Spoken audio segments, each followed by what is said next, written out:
Brother, I can see the future. And we have a great interview with Isabela Merced, and kind of, I smell something too. Some ceviche. Ceviche? Mm-hmm. I don't smell nothing, but hey, Isabela, thank you so much for joining us. Hi, Isabela. Hi, I'm good. How are you? We're doing good, thanks. It's a big deal to see a Latina represented in a superhero film. What part of your Latina identity helps you relate to Anya Corazon?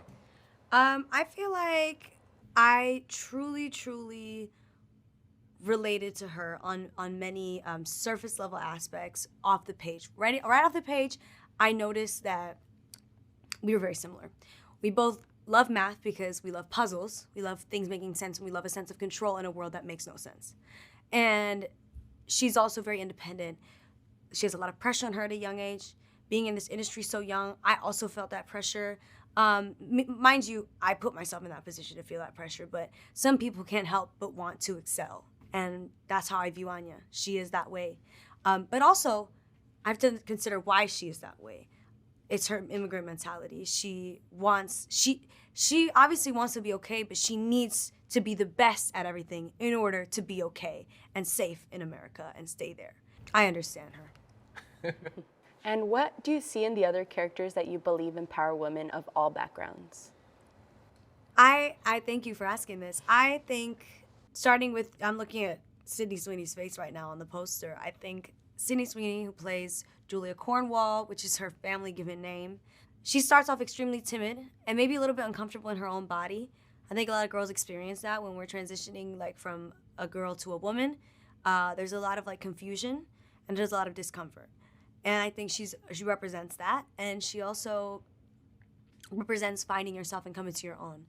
And then you look at Celeste O'Connor playing Maddie Franklin, and you just see somebody who takes all of their resentment towards their family for abandoning them, and then you see her find it with this group of women. We all find it with this group of each other, but it's very interesting to see her redirect that into in a positive way.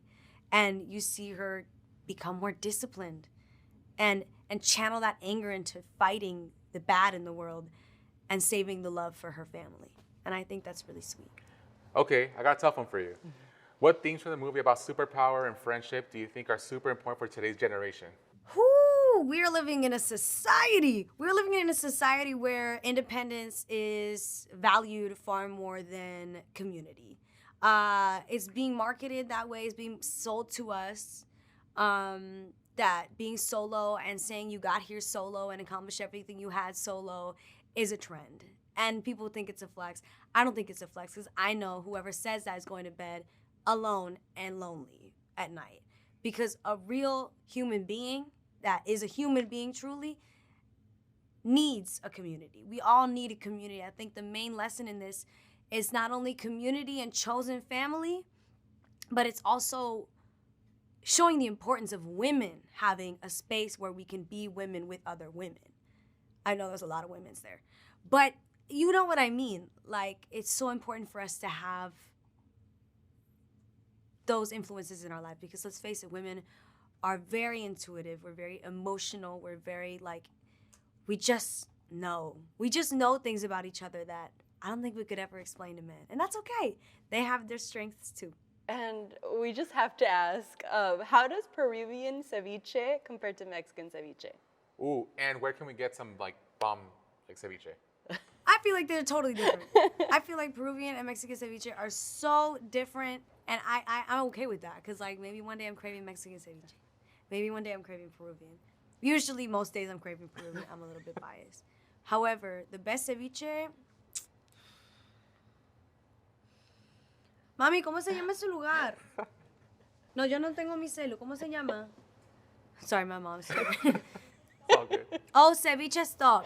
Oh. Exactly. Ceviche Stop is where it's at in LA. But, I'm going to be so honest with you. That's very rare that I go out and eat ceviche. It's usually at my Uncle Carlos' house. He makes amazing ceviche. It tastes just like it does when it's in Peru. Amazing. Thank you so much, Isabela. Thank you. Take care. Catch Madam Web, only in theaters on February 14th.